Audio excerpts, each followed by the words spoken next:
how to turn off saved login information about your Instagram account. Today guys, I will show you how to do this. Just follow the video until the end. You go first and you open your Instagram like that, as you see. Then you go down and you open your profile. Then you go to this three line, then click, then go to settings and click again.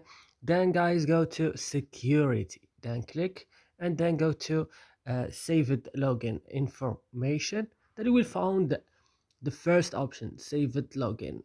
As you see, it's activated. You will reactivate it by or disallow this option by clicking here like that, and then click remove, and that's it. I hope this video is useful for you guys. Don't forget to like and subscribe in our channel, and see you next video.